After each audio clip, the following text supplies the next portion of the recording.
أعوذ بالله من الشيطان الرجيم بسم الله الرحمن الرحيم. Salah satu di antara rumah Allah Subhanahu wa taala. Nabi alaihi salatu wasallam menjanjikan keutamaan bagi orang-orang yang duduk di rumah Allah Subhanahu wa taala untuk mempelajari agama Allah Tabaraka wa taala. Nabi alaihi salatu wasallam mengatakan, "Majtama'a qaumun fi baitin min buyutillah." Tidaklah suatu kaum berkumpul di rumah Allah Subhanahu wa taala, yatluna kitab Allah wa yatadarasunahu fima bainahum. Mereka membaca kitab Allah dan mereka saling mempelajari di antara mereka.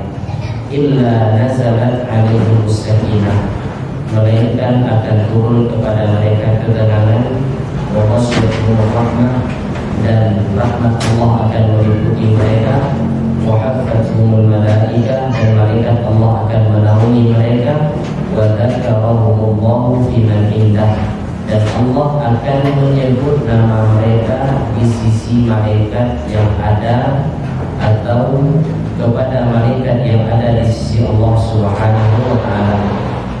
Maka ini keutamaan yang besar bagi orang-orang yang mau duduk di rumah Allah untuk mempelajari agama Allah Subhanahu wa taala. Salam dan salam semoga senantiasa tercurah untuk Nabi kita Nabi Muhammad sallallahu alaihi wasallam. Kaum muslimin dan kaum muslimat, Bapak dan Ibu rahimani wa rahimakumullah. Ada satu doa yang diajarkan oleh Nabi sallallahu alaihi wasallam tatkala angin bertiup kencang. Nabi sallallahu alaihi wasallam mengajarkan kita untuk membaca Allahumma inni as'aluka khairaha wa khaira ma ursilat biha wa a'udzu bika min syarriha wa ma ursilat biha. Ya Allah, aku memohon kepadamu kebaikan dan kebaikannya dan kebaikan apa yang dititipkan kepadanya, dan aku berlindung kepadamu dari keburukannya dan keburukan yang dititipkan kepadanya. Maka ini doa yang hendaknya seseorang membacanya tatkala angin bertiup kencang. Kenapa demikian? Karena Allah Subhanahu wa taala bisa saja membinasakan suatu kaum disebabkan angin kencang, dan itu adalah Allah Subhanahu wa taala timpakan kepada umat-umat terdahulu. Bapak dan Ibu kaum muslimin dan kaum muslimat rahimani wa rahimakumullah. Pada malam hari ini insyaallah taala kita kembali memulai pelajaran kita membaca kitab Riyadhus Shalihin yang ditulis oleh Imam An-Nawawi rahimahullah taala. Sekarang kita masuk ke hadis yang ke-7, masih pada bab tentang niat, Dari Abi Hurairah Abdurrahman bin Sakhar radhiyallahu taala anhu, beliau berkata, Rasulullah sallallahu alaihi wasallam bersabda, "Innallaha la yanzuru ila ajsadikum wa la ila suwarikum, walakin yanzuru ila qulubikum." Rawahu Muslim. Sesungguhnya Allah Subhanahu wa taala tidak melihat kepada jasad-jasad kalian dan tidak pula kepada rupa kalian, akan tetapi Allah melihat kepada hati kalian. Hadis riwayat Imam Muslim. Kaum muslimin dan kaum muslimat, kepada Ibu rahimani wa rahimakumullah, Allah Subhanahu wa taala juga berfirman di dalam surat Al-Hujurat ayat yang ke-13. Allah berfirman, "Ya ayyuhan nas, inna khalaqnakum min dzakarin wa untha." وجعلناكم شعوبا وقبائل لتعارفوا إن أكرمكم عند الله أتقاكم. Wahai manusia, sesungguhnya kami menciptakan kalian dari laki-laki dan perempuan, dan kami jadikan di antara kalian syu'uban, berbangsa-bangsa dan berkabilah-kabilah, lita'arafu, tujuannya agar kalian saling mengenal satu dengan yang lain.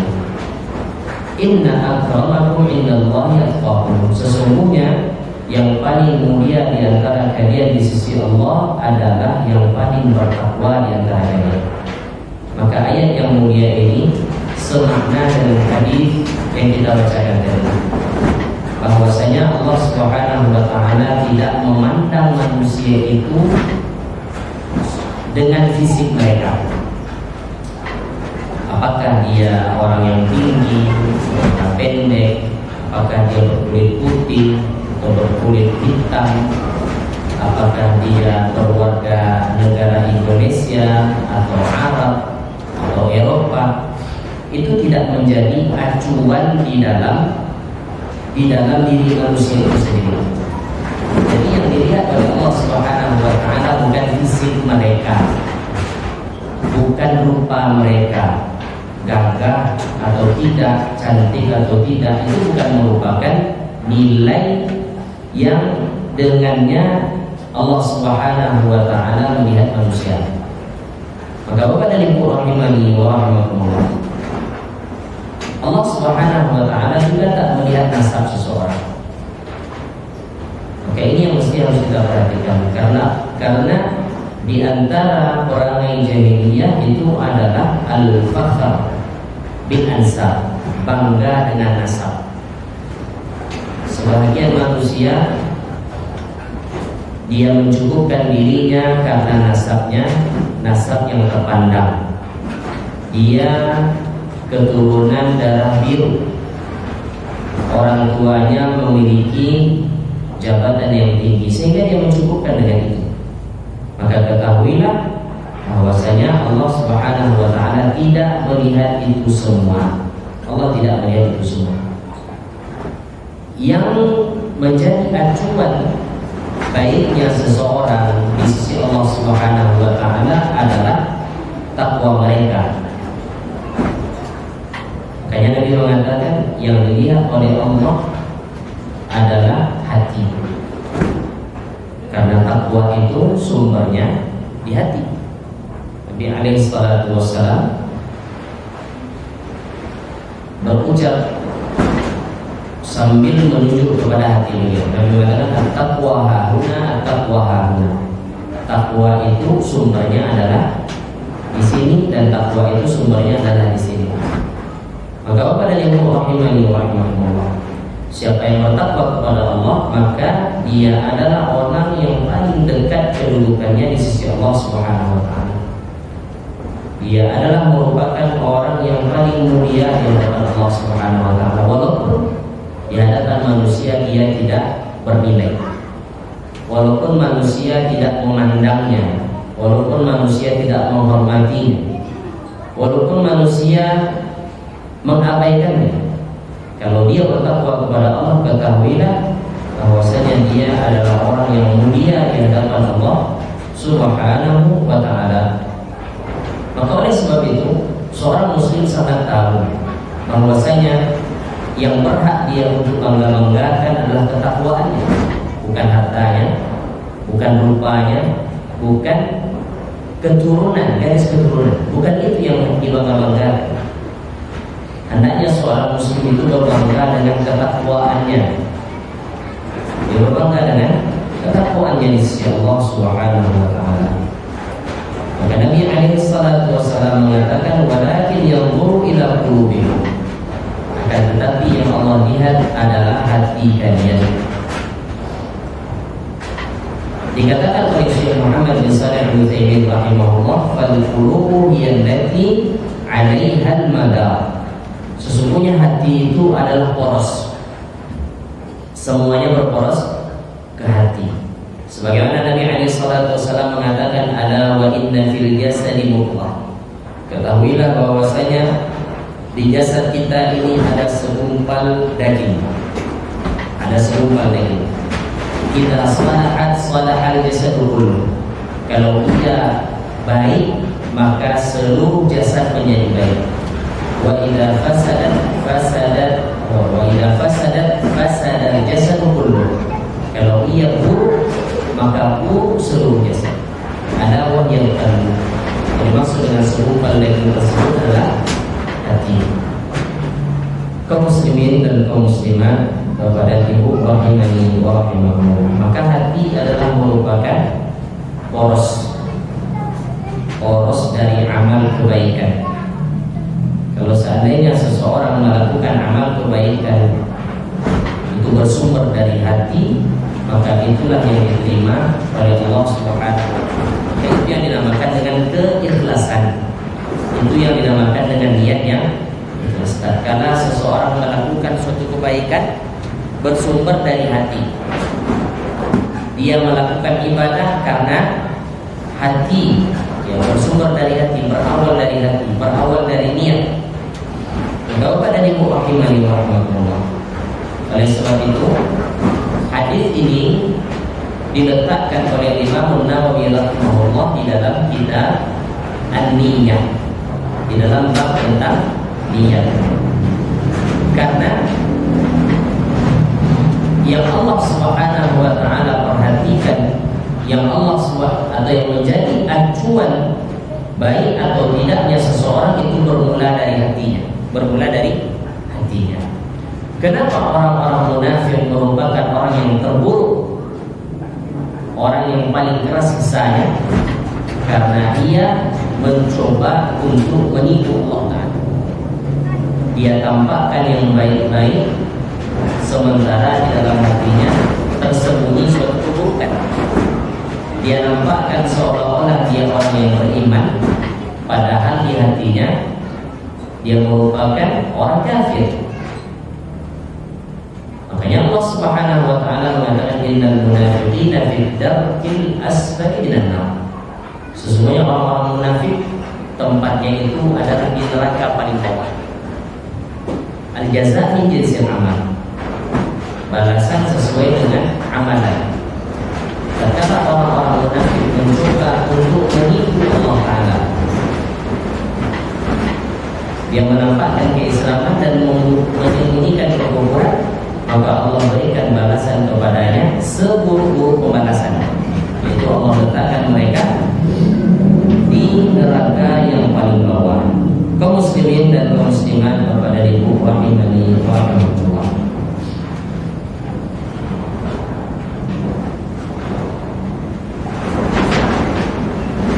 Sebagian manusia, ya, secara zahir dia adalah merupakan orang yang baik. Secara zahir, orang ahli ibadah, orang saleh, orang yang baik, orang yang taat. Akan tetapi kalau seandainya itu tidak berasal dari hati, maka semuanya akan luntur, semuanya akan sia-sia, semuanya akan hancur. Maka niat adalah fondasi. Niat adalah fondasi. Kalau seandainya seseorang ingin kebaikan yang diterima di sisi Allah, maka lakukanlah semua kebaikan itu dengan niat yang ikhlas. Lakukanlah semua kebaikan dan ketaatan itu dengan niat yang ikhlas. Kaum muslimin kepada ibu rahimani wa rahimakumullah.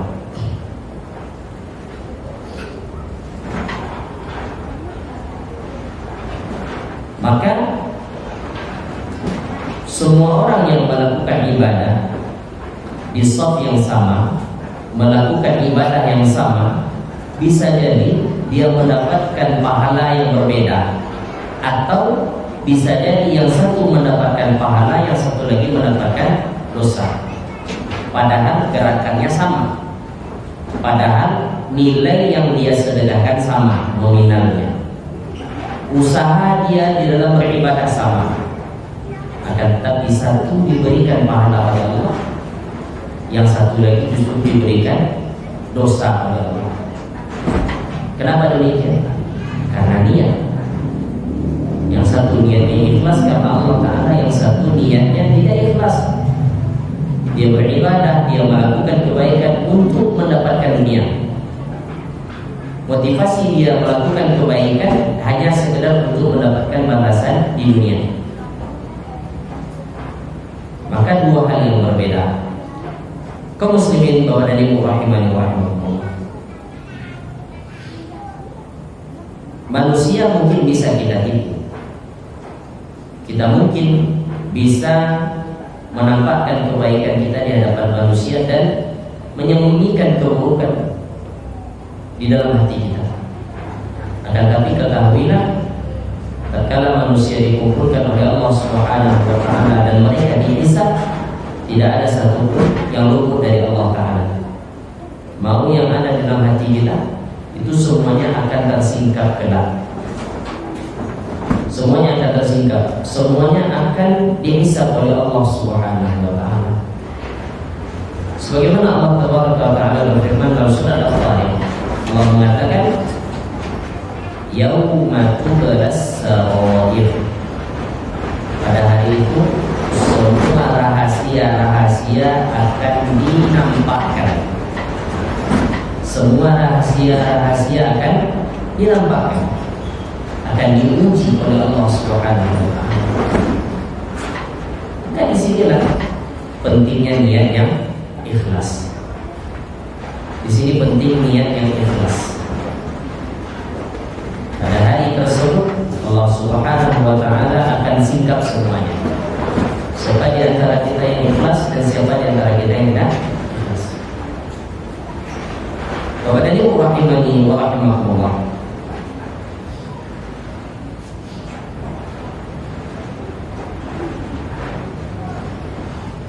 Allah Subhanahu wa Ta'ala dan Rasul sallallahu alaihi wasallam sangat menekankan sangat menekankan pentingnya niat yang baik di dalam melakukan suatu ibadah. Maka ini tugas yang berat Bapak dan Ibu. Kita tidak mengatakan mengikhlaskan niat itu adalah pekerjaan yang mudah. Dia adalah pekerjaan yang berat. Saking beratnya, dalam satu rakaat saja mungkin kita sulit untuk ikhlas.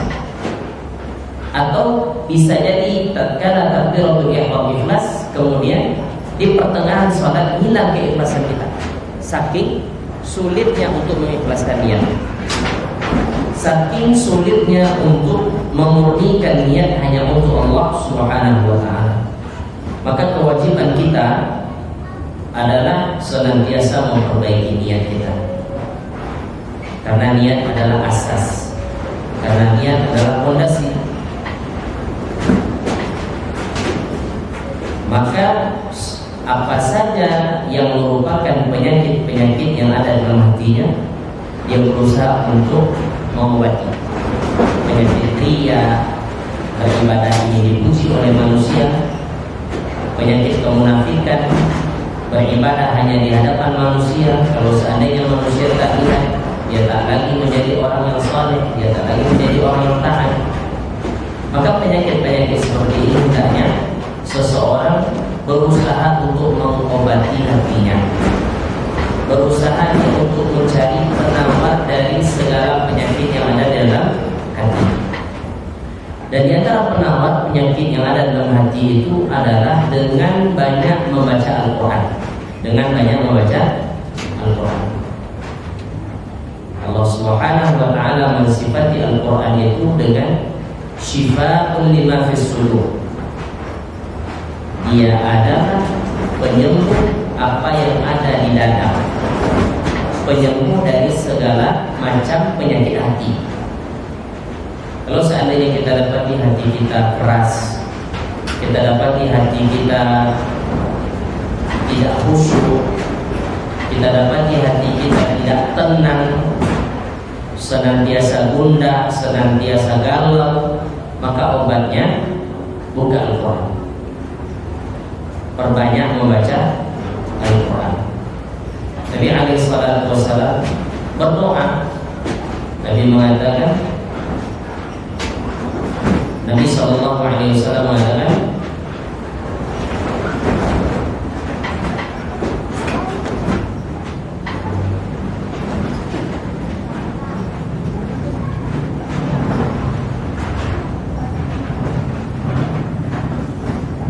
An-naj'alal Qur'ana rabi'a qulubina wa nura sudurina wa jalaa'a ahzanina wa dhahaba humumina wa humumina.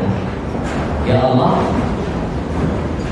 aku memohon kepadamu agar Engkau jadikan Al-Quran sebagai cahaya rabi'a qulubina, sebagai penyubur bagi hati kami, wa nura sudurina, sebagai cahaya bagi dada kami, wa dhahaba humumina wa humumina, dan sebagai pelipur dari rasa gundah kami.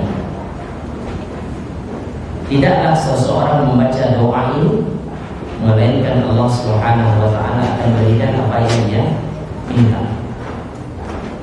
Maka sesuatu yang besar diminta oleh Nabi sallallahu alaihi wasallam. Nabi minta apa? Agar Allah jadikan Al-Quran sebagai penyubur bagi hati. Karena hati ini layaknya tanah. Semakin sering disiram, dipupuk, maka dia akan subur. Semakin dibiarkan, tak pernah dipupuk, tak pernah diairi, tak pernah disiram air, maka dia akan menjadi hati yang besar dan tandus, hati yang keras. Kepada ibu rahimani wa rahmatullah, maka kita katakan penyakit hati itu bisa diobati dengan cara banyak membaca Al-Quranul Karim, banyak membaca Al-Quran, senantiasa dia mentelaah Al-Quran, maka dia akan temukan bahwasanya Al-Quran itu adalah penawar bagi hatinya. Karena dalam Al-Quran banyak ayat-ayat yang menjelaskan tentang kekuasaan Allah Subhanahu wa taala. Di dalam Al-Quran banyak ayat-ayat yang menjelaskan akan maha mampunya Allah Subhanahu wa taala atas segala sesuatu. Di dalam Al-Quran seseorang membaca ayat bahwasanya tak ada yang luput bagi Allah taala. Ilmu Allah meliputi segala sesuatu. Ilmu Allah meliputi apa yang nampak dan apa yang tidak nampak. Tatkala seseorang sering membuka firman Allah Subhanahu wa taala, maka dengan itu hatinya akan menjadi lembut, hatinya akan menjadi bersih, dan mulai penyakit-penyakit hati akan disingkirkan dari hati kita. Kaum muslimin, Bapak dan Ibu rahimani wa rahimakumullah. Kalau seandainya syaitan menancapkan di dalam hati kita keraguan, maka segera buka Al-Quran. Segera buka Al-Quran. Kalau seandainya syaitan membisikkan kepada kita suatu was-was, syaitan membisikkan kepada kita untuk melakukan pembangkangan kepada Allah Ta'ala, maka caranya tepis itu dengan cara membaca Al-Quranul Karim. Kaum muslimin, Bapak dan Ibu rahimani wa rahimakumullah, maka tugas kita adalah senantiasa mengobati hati kita. Tugas kita adalah senantiasa mengobati hati kita. Jangan sampai Bapak dan Ibu rahimani wa rahimakumullah, Allah Subhanahu wa taala memuncul dan Allah tak izinkan kita untuk membersihkan hati kita. Allah Subhanahu wa taala berfirman, "Ulaika alladziina lam yuridillahu an yutahhira qulubahum." Ada sebagian orang yang Allah tak kehendaki dia untuk membersihkan hatinya. Ada sebagian orang yang Allah tak izinkan dia untuk membersihkan hatinya. Kalau Allah Subhanahu wa taala tak izinkan dia untuk membersihkan hatinya, maka ini alamat orang ini binasa. Fatamallahu ala qulubihim wa ala sam'ihim wa ala absarihim. Kalau Allah tak izinkan seorang untuk mencuci hatinya, membersihkan hatinya, berarti Allah telah menutup hati mereka. kaum muslimin dan kaum muslimat kepada rahimani wa rahmatullah. Maka perkara mensucikan hati ini sangat penting. Hendaknya seseorang senantiasa meminta kepada Allah Subhanahu wa taala hati yang bersih. Di antara doa Nabi sallallahu alaihi wasallam adalah Allahumma ati nafsi taqwa wa zakkiha anta khairu man zakkaha. Ya Allah, berikanlah jiwaku ketakwaannya. Karena jiwa kalau tidak bertakwa tidak ada gunanya. Tidak ada kebaikan yang akan diharapkan dari jiwa yang tak bertakwa. Makanya Nabi meminta Allahumma ati nafsi taqwa wa zakkiha anta khairu man zakkaha. Dan sucikanlah hatiku ya Allah, karena sesungguhnya Engkau yang mensucikannya. Engkau yang mensucikannya. Kita tak bisa mensucikan hati kita tanpa pertolongan dari Allah Subhanahu wa taala. Kita tak bisa mensucikan kita kalau Allah tidak mengizinkan. Maka Nabi mengatakan wa zakkiha anta khairu man zakkaha. Ya Allah, sucikanlah jiwaku karena Engkau adalah sebaik-baik yang mensucikan jiwa. Anta waliyuha wa maulaha. Engkau yang menolongnya, Engkau walinya. Ini doa dibaca oleh Nabi sallallahu alaihi wasallam, menunjukkan perkara jiwa ini adalah perkara yang besar. Perkara yang besar. Kaum muslimin dan kaum muslimat kepada rahimani wa rahmatullah. Maka hadis ini menegaskan kepada kita akan pentingnya niat. Pentingnya niat. Hadis yang ke-8 dari Abi Musa Abdullah bin Qais al-Ash'ari. Abi Musa al-Ash'ari radhiyallahu anhu, beliau berkata, Su'ila Rasulullah sallallahu alaihi wasallam 'anil rajuli yuqatilu syaja'atan. Rasulullah sallallahu alaihi wasallam ditanya tentang seseorang yang berperang syaja'atan karena ingin menampakkan keberaniannya,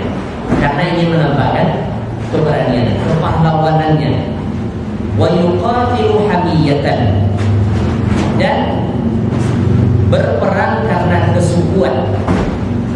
Wa yuqatilu riya'an, dan berperang karena riya, ingin dilihat oleh manusia. Ayyudzalika fi sabilillah. Mana di antara yang tiga ini yang di jalan Allah, yang berjihad di jalan Allah? Pertama, Nabi mengatakan orang yang berperang karena ingin menampakkan keberanian, ingin menampakkan kepahlawanannya. Yang kedua, orang berperang karena kesukuan. Oh, sukunya dizalimi, kemudian dia ikut berperang. Dia berperang atas dasar kesukuan. Kemudian dia berperang atas dasar riya, ingin dilihat oleh manusia.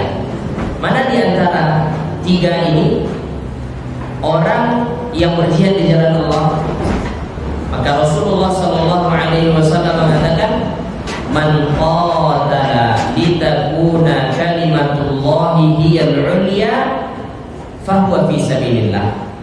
Siapa yang berperang agar kalimat Allah yang tertinggi, atau karena kalimat Allah yang tertinggi, maka dia adalah di jalan Allah. Maka dia adalah di jalan Allah.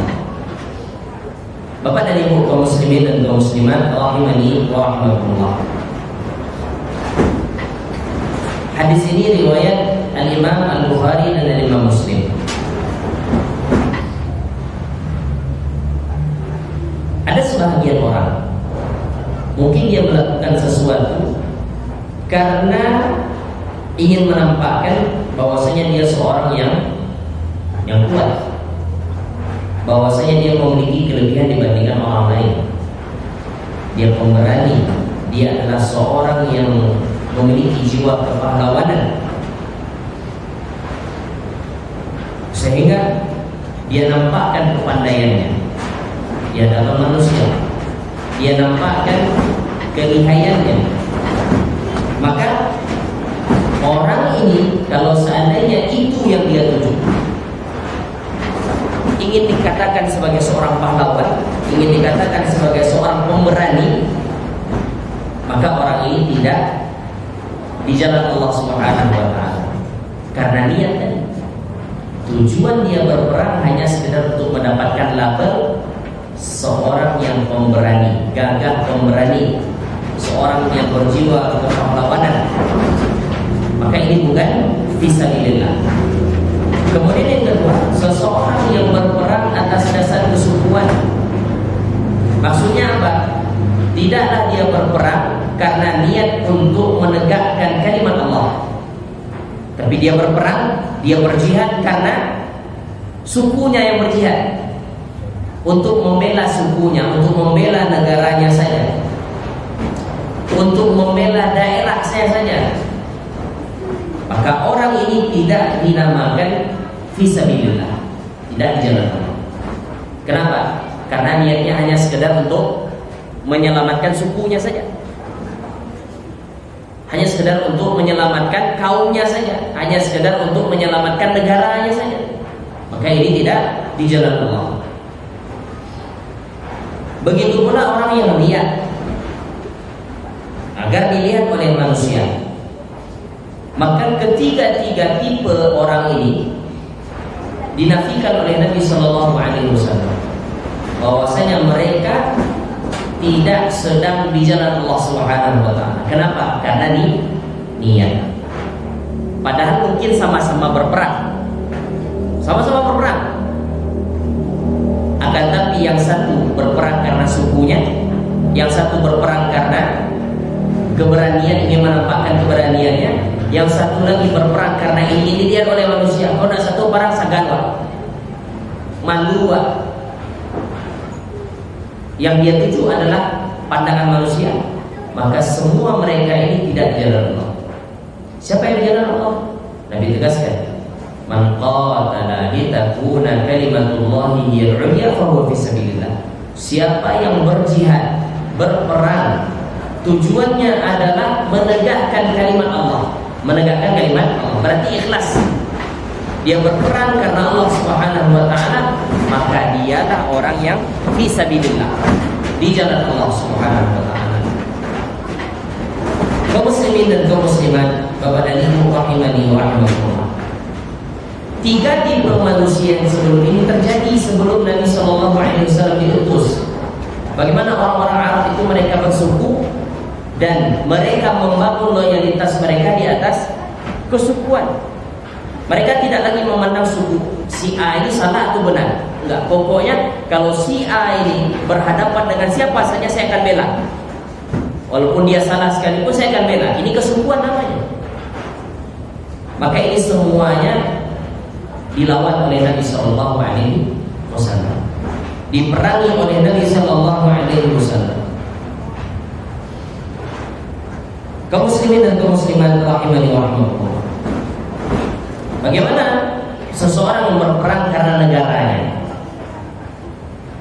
Kalau niatnya hanya sekedar untuk membela negara, maka dia bukan fisabilillah, bukan fisabilillah. Namun jika niatnya adalah untuk menegakkan Allah, menegakkan kalimat Allah, untuk meninggikan kalimat Allah Subhanahu wa taala, maka ini yang di jalan Allah Subhanahu wa taala. Orang sama-sama berperang. Mungkin pahlawan kita zaman dahulu sama-sama berperang untuk melawan penjajahan. Masing-masing di antara mereka memiliki niat yang berbeda-beda. Kalau yang niatnya ikhlas, ingin menegakkan kalimat Allah, ingin bagaimana negara ini menjadi negara yang ditegakkan syariat Allah, ditegakkan salat, dikumandangkan adzan, seseorang bisa beragama dengan baik dan benar. Kalau itu tujuannya, maka ini fisabilillah, di jalan Allah Subhanahu wa taala. Jadi Bapak dan Ibu kaum muslimin dan kaum muslimat rahimani wa rahimakumullah, mencintai negara ini tidak mutlak. Dalam artian apa? Tidak mutlak sebagaimana seseorang mencintai Allah dan Rasulnya. Kapan seseorang boleh mencintai negaranya? Kalau seandainya negaranya itu adalah negara yang diberlakukan syariat Islam. Maksudnya diberlakukan syariat Islam di sini Bapak dan Ibu rahimani wa rahimakumullah adalah ditegakkan salat, Dikumandangkan adzan dan ditegakkan salat. Ramadan, tatkala awal Ramadan masuk, itu diurus oleh pemerintah kita. Haji pun demikian, diurus oleh pemerintah kita. Maka kita mencintai negara ini dikarenakan syariat Islam diberlakukan. Sebagian orang melampaui batas. Dalam artian apa? Dia lebih mencintai negaranya dibandingkan dia mencintai agamanya. Ini nggak boleh. Kita dituntut untuk mencintai negara kita, iya benar. Selama negara tersebut adalah negara yang memperlakukan syariat Islam. Sebagian orang loyalnya kepada suatu negara melampaui batas sehingga menetapkan bahwasanya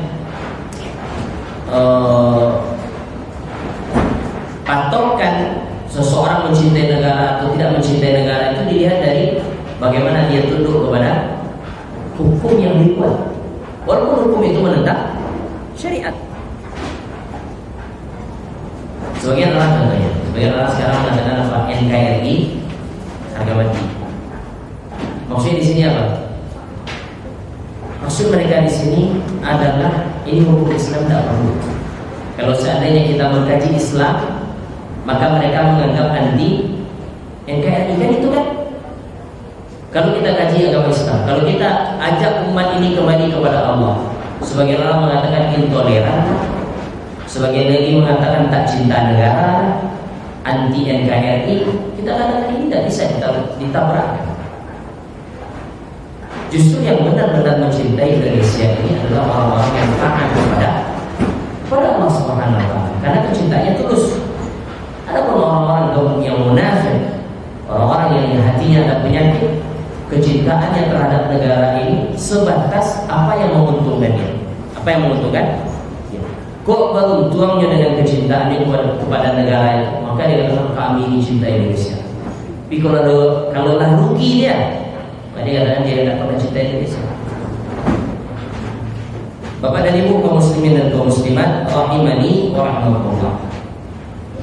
Mungkin sebagian kita pernah mendengar suatu ungkapan yang sebagian orang menyatakan ini hadis.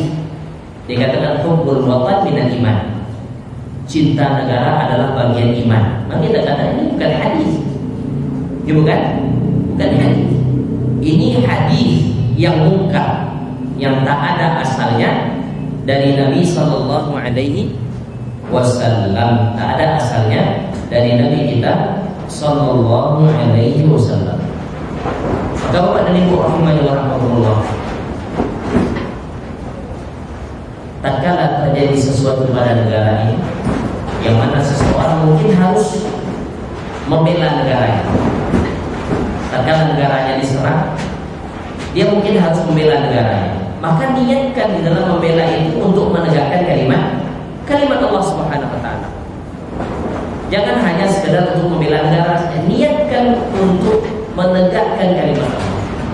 Saya jaga negara ini supaya Islam tersebar, supaya orang-orangnya bisa menjalankan agama Islam dengan baik dan benar. Kalau itu niatnya, maka dia fi sabilillah. Dia fi sabilillah. Sudah. Kita sholat dulu setelah kita lanjut ini. Kita sholat dulu setelah isya dan kita lanjut ini. Sallallahu alaihi Muhammad wa ala alihi wasallam. Assalamualaikum warahmatullahi wabarakatuh.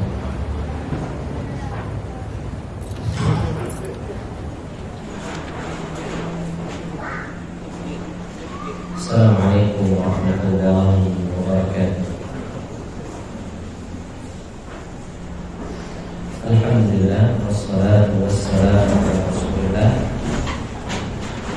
wa ala alihi wa ashabihi wa la hawla wa la quwwata illa billah. Kaum muslimin dan muslimat, Bapak dan Ibu rahimani wa rahmatullah. Maka hadis yang kita baca yang terkait orang-orang yang berperang tadi menunjukkan akan pentingnya kedudukan niat di dalam setiap amalan. Amalan yang besar, jikalau tidak dengan niat yang benar, maka amalan tersebut akan sia-sia. Amalan yang besar, contohnya jihad, berjuang, berperang, ini adalah sesuatu yang besar. Jikalau tidak diiringi dengan niat yang ikhlas, maka dia adalah sia-sia. Maka dikatakan oleh ulama kita, rubba amalin kabirin tusawwirun niyyah. Ada kalanya amalan itu besar, namun niat menjadikannya kecil, tidak bernilai. Kaum muslimin dan kaum muslimat, Bapak dan Ibu rahimani wa rahimakumullah. Maka hendaknya seseorang di dalam urusan-urusan yang besar ini senantiasa memperhatikan niat, senantiasa memperhatikan niatnya. Hendaknya dia benahi niatnya. Apa tujuan dia? Apa tujuan dia datang ke masjid? Apa tujuan dia untuk duduk di majelis ilmu? Apa tujuan dia untuk menjalankan sunnah Nabi Sallallahu Alaihi Wasallam?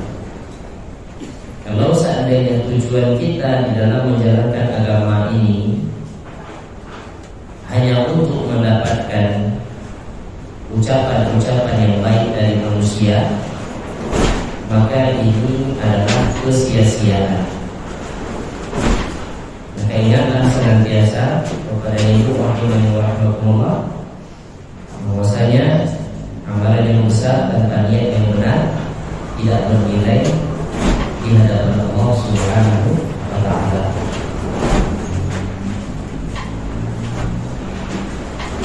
Kemudian hadis yang ke-9 dari Abi Bakar Nufai' ibn al-Harith al-Thaqafi radhiyallahu ta'ala anhu, bahwasanya Nabi sallallahu alaihi wasallam bersabda, "Idza iltaqal muslimani bi sayfayhima fal qatilu wal maqtul finnar." Apabila kedua muslim bertemu dengan kedua pedang mereka, maka yang membunuh dan yang dibunuh di neraka. Qultu, aku berkata, ya Rasulullah, wahai Rasulullah, hadzal qatilu fama balul maqtul. Wahai Rasulullah, ini yang membunuh masuk neraka, lantas bagaimana dengan yang dibunuh? Kenapa dia masuk neraka? Nabi sallallahu alaihi wasallam menjawab, innahu kana hadisan ala qatli sahibihi. Sesungguhnya dia juga memiliki ambisi untuk membunuh lawannya, Maka kaum muslimin kepada Ibu rahimani wa rahimakumullah. Nah, hadis ini juga menjelaskan kepada kita tentang niat. Kedua-duanya diancam neraka oleh Allah Subhanahu wa taala dikarenakan kedua-duanya ada ambisi untuk saling membunuh, ada keinginan untuk saling membunuh. Ada keinginan untuk saling membunuh. Makanya Nabi mengatakan bertemu dua pedang. Artinya apa? Ada upaya untuk saling membunuh di antara mereka.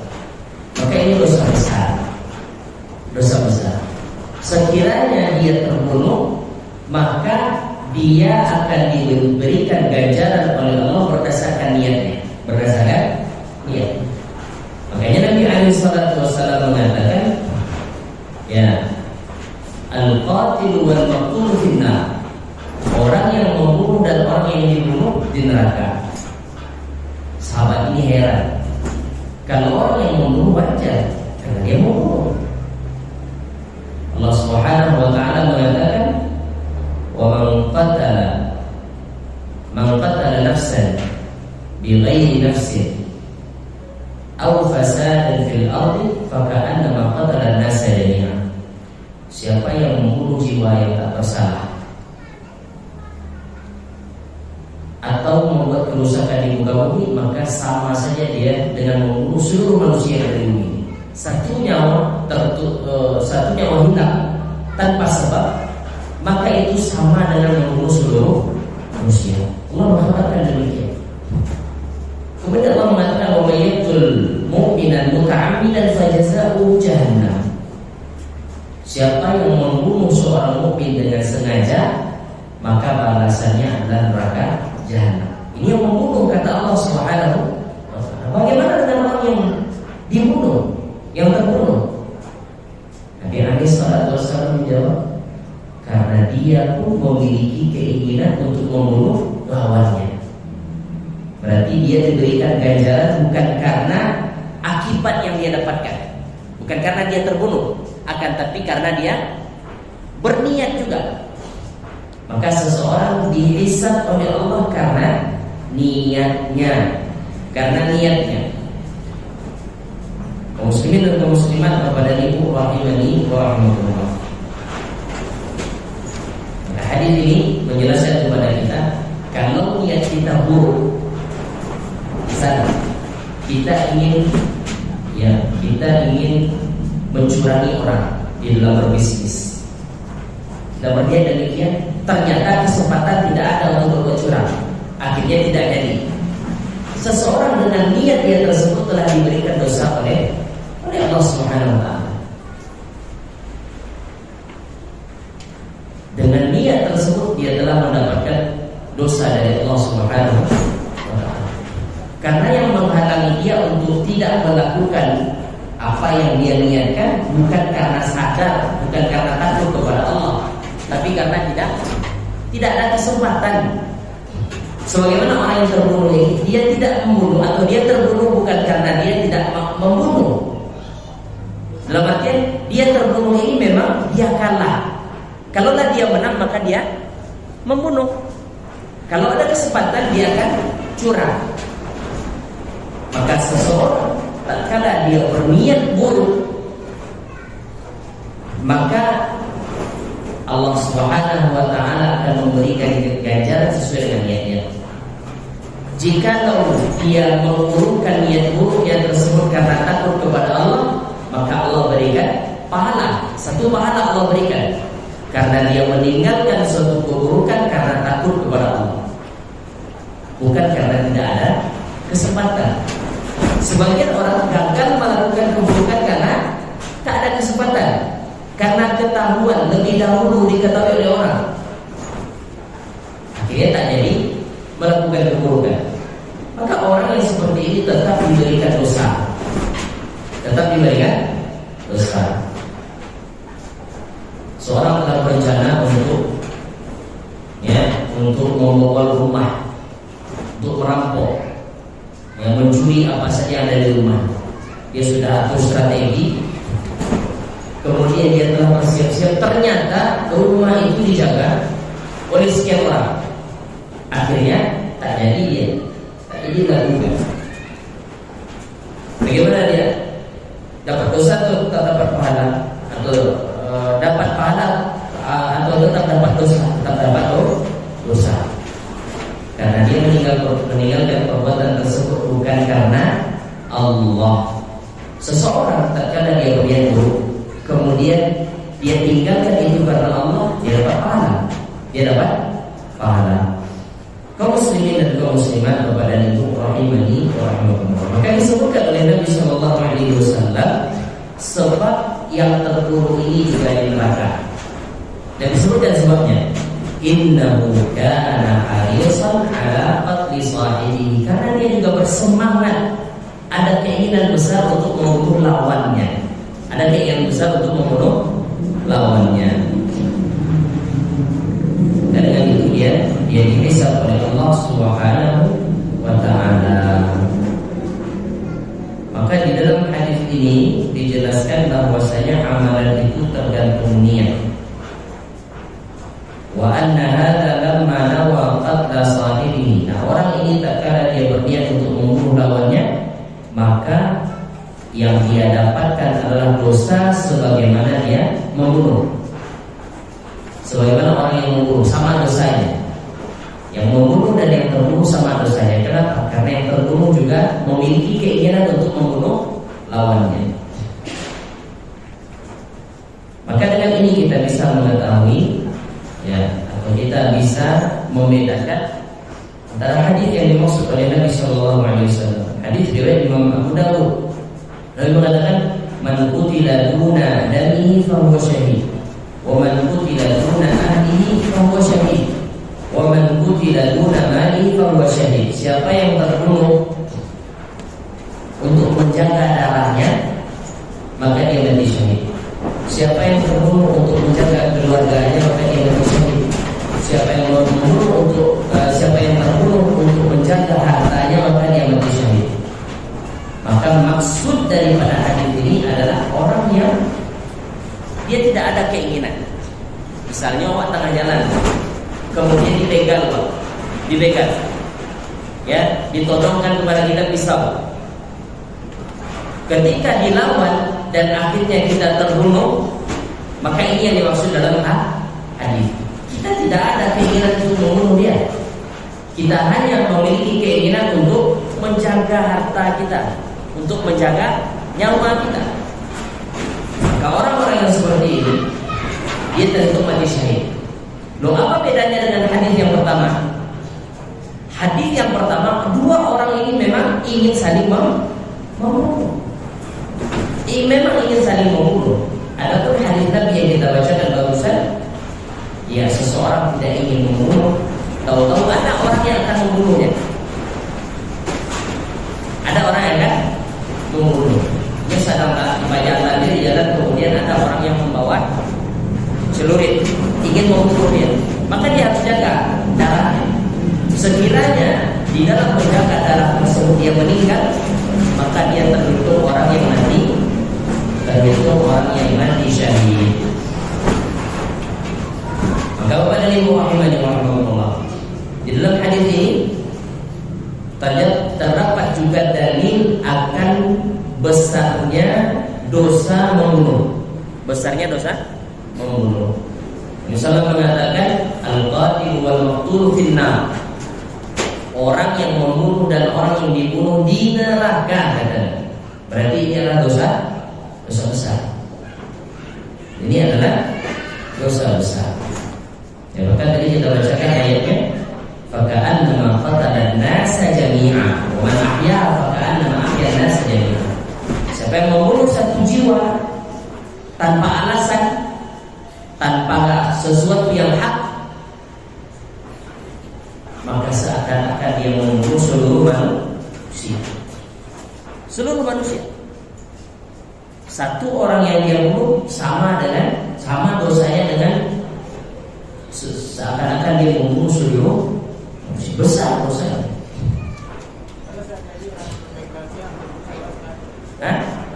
Dia di neraka.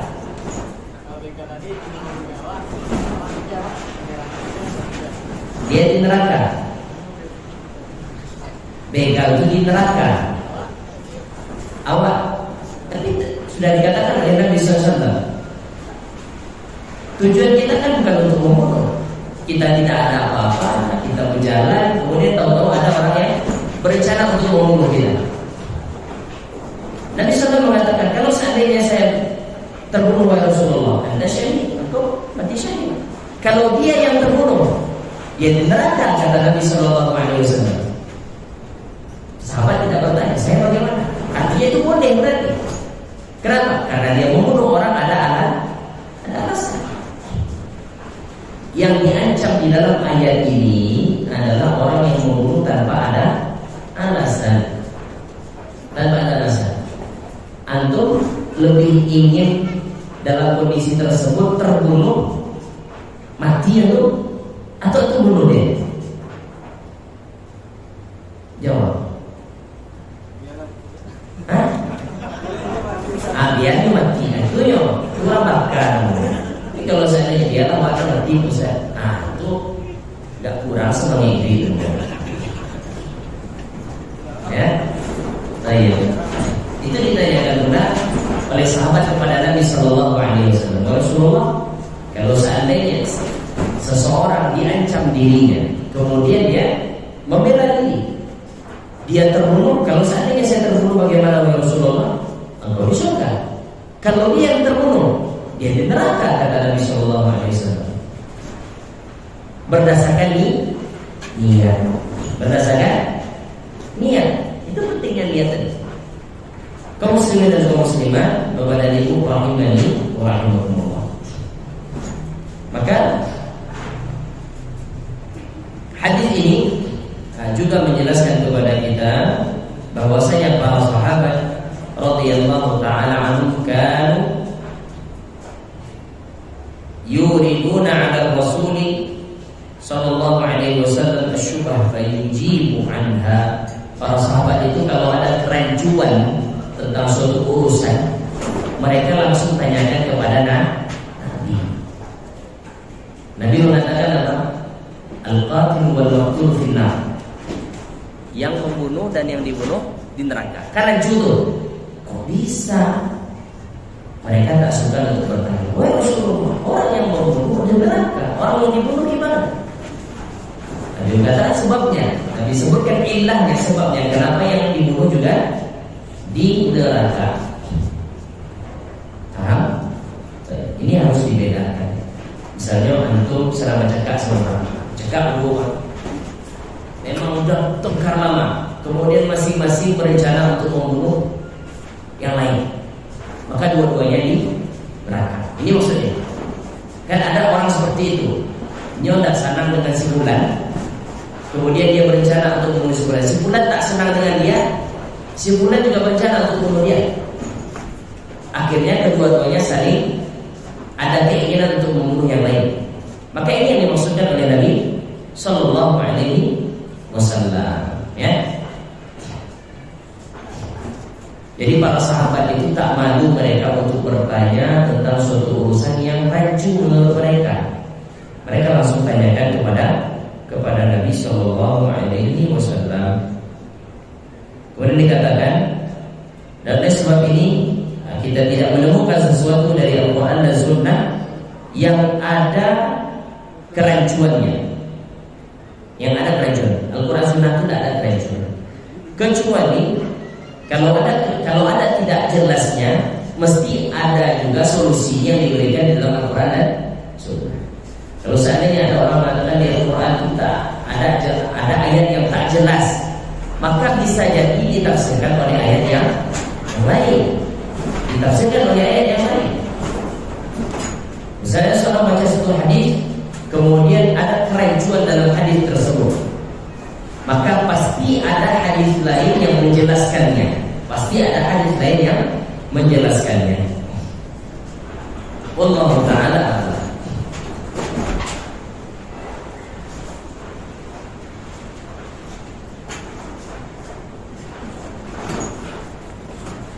Kemudian Bapak dari rahimani wa rahimakumullah. Di antara contoh misal disebutkan di sini, para sahabat tak malu bertanya kepada Nabi Sallallahu Alaihi Wasallam tentang urusan-urusan yang mereka tidak paham. Contoh, tatkala Nabi Sallallahu Alaihi Wasallam mengatakan bahwasanya Dajjal nanti akan berada di bumi ini selama 40 hari. Satu harinya atau hari yang pertama itu lamanya seperti 1 tahun. Hari yang pertama lamanya 1 tahun. Di hari yang kedua lamanya 1 bulan, seperti 1 bulan. Di hari yang ketiga lamanya seperti 1 pekan. Dan di hari yang berikutnya sama dengan hari-hari yang biasa. Para sahabat bertanya, wahai Rasulullah, 1 hari seperti 1 tahun, apakah cukup kami melakukan sholat seperti 1 hari? Benar tuh. Sehari itu lamanya seperti 1 tahun nanti. Hari yang pertama. Para sahabat bertanya, bagaimana dengan sholat 5 waktu ya Rasulullah? Kemudian Nabi katakan, la uqduru lahu qadrahu. Tak cukup. Berarti kalian harus mengkadarnya. Ya nanti seseorang akan secara naluri dia akan paham nanti. Sebagaimana zaman dahulu tak ada jam, seorang tahu kapan masuk waktu sholat. Di zaman dahulu tak ada kompas, seseorang bisa menentukan arah tanpa adanya kompas. Naluri. Nah di zaman itu tatkala Dajjal muncul, seseorang akan paham tentang waktu sholat. Maka Rasulullah mengatakan, uqduru lahu qadrahu. Ya, tentukan oleh kalian kadarnya. Berarti hilang kerancuan yang dipahami oleh para sahabat sebelumnya. Rasulullah, kalau satu hari itu lamanya setahun, bagaimana dengan sholat? Apakah cukup sholat ya sebagaimana satu hari saja, atau sholat sebagaimana setahun? Kalau Rasulullah mengatakan, tentukan oleh kalian kadarnya. Kalau kalian menemukan kadar ini, maka kalian yang tentukan kadarnya. Ya, hilanglah kerancuan yang ada pada sahabat radhiyallahu ta'ala anhu dengan dijelaskan oleh Nabi sallallahu alaihi wasallam. Wallahu ta'ala. Mungkin itu yang bisa kita bahas pada malam ini. Insyaallah akan kita lanjutkan pada pertemuan yang akan datang. Jika ada yang ditanyakan maka dipersilakan.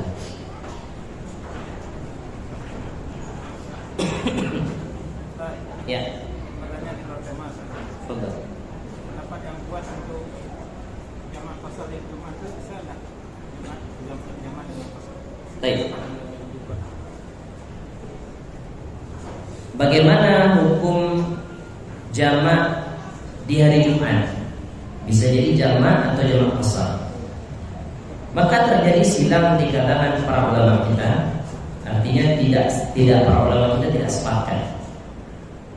Terjadi silang di kalangan para ulama kita. Ada di antara mereka yang mengatakan tidak ada jamak antara Jumat dengan Asar. Alasannya karena Jumat itu bukan salat zuhur. Dia Jumat adalah sholat tersendiri. Makanya kalau seandainya kita lihat hadis-hadis dari Nabi SAW, ada kalanya Nabi SAW melaksanakan sholat Jumat sebelum masuk waktu zuhur. Sebelum masuk waktu, ada kalanya demikian Nabi lakukan. Sebelum matahari tergelincir, Nabi sudah sholat Jumat. Maka dari sini para ulama mengatakan Jumat bukan sholat zuhur. Jumat bukan sholat zuhur. Dia adalah sholat tersendiri. Dikarenakan dia bukan sholat zuhur, maka dia tak bisa dijamak dengan asar. Ini alasannya. Ini pendapat yang pertama. Kemudian pendapat ini juga mengatakan, atau para ulama ini yang berpendapat seperti ini juga mengatakan, karena Nabi SAW tak pernah sholat Jumat di safar. Tidak pernah sholat Jumat di safar. Tak pernah Nabi lakukan. Jadi Nabi kalau bersafar beliau tak sholat Jumat. Nabi itu biasanya safar di hari Kamis. Nabi menghindari safar di hari Jumat. Memulai safar di hari Jumat tak boleh, atau tidak disukai. Kalau seseorang bersafar, maka bersafar sehari sebelum itu. Tentu di zaman dahulu, iya, sarana transportasi tidak seperti sekarang. Pasti berjumpa dengan waktu Jumat. Tapi tak ada riwayat yang menyatakan Nabi sholat Jumat tatkala beliau safar. Sehingga bagi musafir pada hakikatnya sholat Jumat tak wajib. Tak wajib dia sholat Jumat. Nah, ketika dia tidak melaksanakan sholat Jumat, baru dia boleh menjamak. Ya, apakah dia jamak takdim, qasar, atau dia jamak takhir? Boleh. Baik, itu pendapat yang pertama. Pendapat pertama mengatakan tidak ada jamak antara Jumat dan Asar. Pendapat yang kedua itu menyatakan boleh. Kenapa? Karena menurut mereka bahwasanya Jumat itu adalah sholat zuhur. Jumat itu adalah sholat. Kenapa sedang waktu sholat zuhur? Buktinya kalau seandainya dia tak Jumat, wajib dia ganti dengan sholat zuhur. Ini pendapat yang kedua. Sehingga boleh dijamak antara Jumat dan sholat asar. Wallahu ta'ala. Adapun yang kitab ini, yang anak ini, itu tidak ada jamak antara Jumat dan Asar. Kenapa? Karena tidak ada redaksinya dari Nabi Sallallahu Alaihi Wasallam. Dan Nabi tak pernah melaksanakan sholat Jumat tatkala beliau bersafar. Allah Ta'ala.